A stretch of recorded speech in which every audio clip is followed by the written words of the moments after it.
Il n'y a personne qui a été là pour moi, c'est tous des enculés. De toute façon, ils sont tous là pour te gratter, pour prendre des trucs. Quand t'es entrepreneur, t'es seul, il n'y a personne avec toi. Il n'y a pas d'équipe, il n'y a pas de famille, il n'y a pas d'amis, il n'y a rien, t'es seul.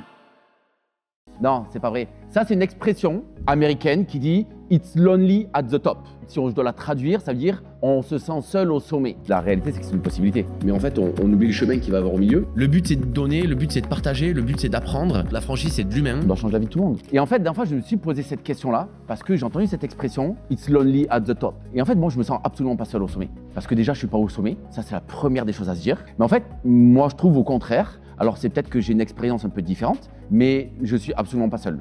Je parle de famille, d'investisseurs, je parle de membres de l'équipe, de membres de la direction, je parle d'associés. Non, on n'est pas seul. Et en fait, il y a ces mythes un petit peu, ces dogmes qu'on va faire à partir d'une expression. Et en fait, moi, j'ai essayé de comprendre un peu pourquoi elle est sortie cette expression. Un petit peu quelle est la genèse de cette expression. Pourquoi à un moment donné, il y a quelqu'un qui a dit ça. Parce que oui, tu es seul quand tu es entrepreneur. Mais en fait, ce qu'il faut se rendre compte, c'est que tu crées cette solitude. Moi, par exemple, aujourd'hui, dans le développement de la boîte, je suis beaucoup au milieu des choses. Au milieu des réunions, tu es avec les équipes, tu as une posture en fait avec les franchisés, tu es en séminaire et tout ça. Et tu as une posture où tu es tout le temps au milieu et tu es tout le temps le centre de l'attention, d'accord? Parce que tu es dans ta société, parce que tu es en train de développer, parce que tu es le patron, parce que tu es inspirant, parce que tu es peut-être un super leader et c'est peut-être ultra positif, d'accord? Mais tu es au centre des choses. Ben après, tu vas bouffer avec ta sœur. Ta sœur, elle n'a rien à foutre que tu sois le patron, le président, le CEO de je sais pas quoi. Sauf que ce qui se passe, c'est que tu redeviens le centre en fait, parce que tu es tout le temps habitué à être au centre. Donc tu vas bouffer avec elle et tu vas lui raconter tes problèmes, tes histoires de société, tes histoires de salariés et tu passes 2 heures à bouffer avec ta sœur et tu prends même pas le temps de l'écouter. Tu prends même pas le temps de la comprendre. Tu prends même pas le temps de prendre de ses nouvelles à elle en fait. Et je prends cet exemple-là, mais il y en a d'autres. Ça va être avec tes amis. Donc, tu arrives avec tes amis qui sont salariés et qui sont des tocards et qui comprennent rien. Là, vous avez bien compris, je me moque un petit peu de certains entrepreneurs sur YouTube là, qui, à mon sens, justement, créent trop cette distance. Mais si tu as cette attitude-là sur YouTube, si tu as cette attitude-là dans ton entreprise, si tu as cette attitude-là quand tu arrives avec tes potes d'enfance, ils en ont rien à foutre tes potes d'enfance. Tes potes d'enfance, ils te connaissent en fait. Et toi aujourd'hui, parce que tu es crédible dans ta boîte et que tu es quelqu'un dans ta boîte, tu crois que tu arrives avec eux, tu es quelqu'un. Non, tu es toujours le même en fait. Tu es toujours le même avec ce petit surnom moqueur qu'eux, ils connaissent en fait. Et si tu arrives et que tu cherches encore à être le centre de l'attention, ben c'est normal qu'à un moment donné, ils vont prendre la distance avec toi. Et toi, tu dis, c'est eux qui ont changé, c'est pas eux qui ont changé. C'est toi qui change et qui évolue. C'est toi qui grossis. Et c'est toi qui dois justement regarder cette balance entre est-ce que je dois être le centre de l'attention, est-ce que je dois pas être le centre de l'attention. Parce qu'il y a des moments où tu dois l'être. Et c'est important dans ta boîte que tu sois le centre de l'attention. C'est important, moi, dans ma posture, quand je suis en séminaire, oui, je dois être le centre de l'attention. Je suis en séminaire, il y a les franchisés veulent me rencontrer, les franchisés veulent parler avec moi et tu dois être au contact. Tu es dans un studio, tu dois parler avec tes clients et oui, tu vas être le centre de l'attention, il faut l'accepter. Il y a aussi ce côté-là où il faut l'accepter qu'on va être le centre de l'attention. Mais de l'autre côté, quand c'est le repas de Noël, là on est en plein dans les fêtes de Noël, ta famille, ils s'en foutent en fait, ta belle famille, ils s'en foutent. Et peut-être si je l'ai fait, je m'en rendais pas compte et je m'en excuse auprès de ma famille ou ma belle famille. Parce qu'en fait, ils n'ont pas envie que tu sois le centre de l'attention. Eux aussi ont une vie. Eux aussi n'ont pas envie de se sentir désintéressant parce que toi, tu as une vie incroyable et que tu fais ci, que tu vis ça, et que tu as des gros problèmes et que lui, il est un gueux et qu'il n'a pas ça. C'est pas vrai. Donc en fait, c'est toi qui le crée, ce lonely at the top. Et c'est important, quand tu es entrepreneur, c'est important de réussir à se regarder de l'extérieur et à se demander dans quelle posture je suis. Donc déjà, il y a ça qui fait que tu te mets seul. Après, oui, c'est une réalité. Évidemment qu'à un moment donné, tu es seul sur certaines choses, tu es seul face à tes responsabilités. Moi, j'aime beaucoup la phrase de Spider-Man, un grand pouvoir pour de grandes responsabilités.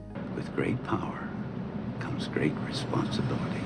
Les gars, à un moment donné, oui, on doit être seul parce qu'en fait, on doit protéger nos équipes, on doit protéger nos investisseurs, on doit protéger nos salariés, on doit protéger nos directeurs, on doit protéger, je ne sais pas qui, notre famille. Et tu ne peux pas leur demander de porter avec toi le poids de tes responsabilités, le poids de tes difficultés, le poids de tes échecs et tout ça. Donc oui, c'est vrai, mais à un moment donné, si tu veux être une grande personne, tu dois avoir de grandes épaules, mon gars. Donc il faut l'accepter. Et c'est pas une tare, c'est pas un « ouais, non, mais tu comprends, il n'y a personne qui m'aide, il n'y a personne qui me soutient ». Tu sais, ta mère, elle t'a pas demandé d'investir, de monter une boîte. Et pourtant, elle sera là parce qu'elle t'aime inconditionnellement. Elle t'a pas demandé de le faire. Donc pourquoi tu veux qu'elle le vive, qu'elle subisse ta pression? D'ailleurs, même, tu devrais les protéger de ça. Tu dois protéger ta famille.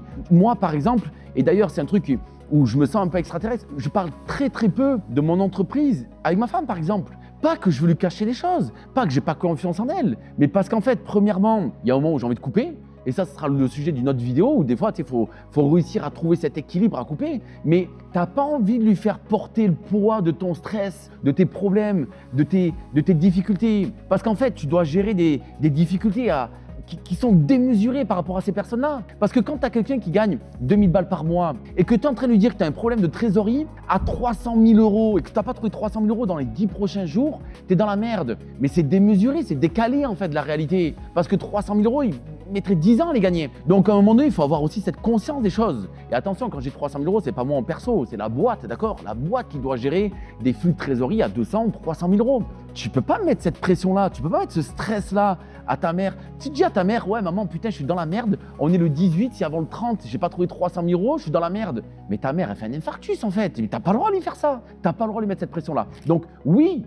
évidemment, tu dois être seul et tu dois l'accepter et tu dois forger ta carapace. Mais de l'autre côté, tu dois faire attention à ta posture. Tu dois faire attention à comment tu vas te comporter et tu dois faire attention à pas tout le temps vouloir être le centre de l'attention. Et tu le fais peut-être pas volontairement, mais c'est parce que tu as pris l'habitude de l'être dans ton métier et du coup, tu deviens tout le temps le centre de l'attention et petit à petit, tu fais fuir des gens. Alors oui, tu auras des groupies dans ton entourage qui vont être fans et qui vont t'aimer parce que, et au contraire, ils vont être contents que tu parles tout le temps de toi. Mais il y a un moment donné, non, la relation doit aller dans un double sens. Ce matin, en venant au studio, j'étais avec un apprenti de l'équipe.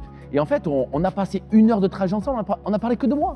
Et tu t'en rends pas compte parce qu'on n'était pas dans le cadre du travail. On est dans un cadre où en fait, on a une relation normale. On est en trajet, on parle 1 heure. Et en fait, tu te rends compte que, non, pendant 1 heure, j'ai parlé que de moi. Et ça n'a rien à voir avec le boulot. Il n'y a pas de logique à ce que je sois centre d'attention. Au contraire, ça aurait été lui qui aurait dû être au centre d'attention. Et c'est moi qui aurais dû le faire parler de lui pendant 1 heure pour apprendre à savoir qui il est, quels sont ses besoins et comment je peux être à son service. Vous voyez? Donc en fait, le It's Lonely at the Top, c'est toi qui le crée. C'est toi qui le crée en fonction de la confiance que tu vas donner à tes directeurs. Moi, mes directeurs, les gens de mon équipe, et même pas que les directeurs, même justement, je parle d'apprentis, même les apprentis, une des premières choses que je leur dis, c'est autonomie, responsabilité, fais ce que tu as envie de faire, bouge. Et en fait, oui, tu vas être seul si tu n'as pas une équipe de direction soudée avec toi parce que tu ne leur as pas donné des responsabilités, parce que tu ne leur as pas donné l'autonomie. Si tu as des managers dans ton entreprise, donne-leur de l'autonomie et tu verras que tu ne seras pas seul. Et tu verras quand tu auras un problème, ils seront même plus impliqués que toi dans le problème. Donc le It's Lonely at the Top, à mon sens, alors oui, il est vrai parce qu'en fait, tu dois avoir ces responsabilités, tu dois accepter là d'avoir des épaules et tu dois construire tes épaules et tu dois renforcer ta carapace et ça, tu dois le faire et c'est important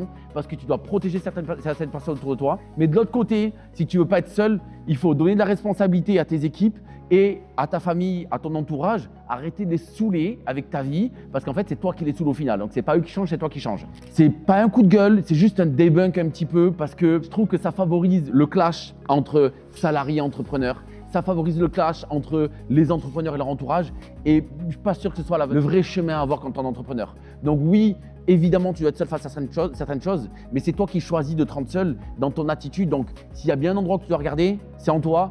C'est toi face à toi-même, ça parle un peu de développement personnel, ce sera peut-être l'occasion d'une autre vidéo sur le développement personnel. J'espère que cette vidéo va t'aider. Si tu n'es pas d'accord et que tu trouves que non, tous les autres autour de toi sont des cons, tu peux le mettre en commentaire. Je suis très ouvert à entendre des histoires et tout ce qu'il y a avec. Moi, je crois vraiment à l'être humain, je crois vraiment à la relation humaine, je crois vraiment au travail d'équipe, je crois vraiment à toutes ces choses-là et c'est ma conviction. J'espère que cette vidéo va vous aider et je vous dis à très vite.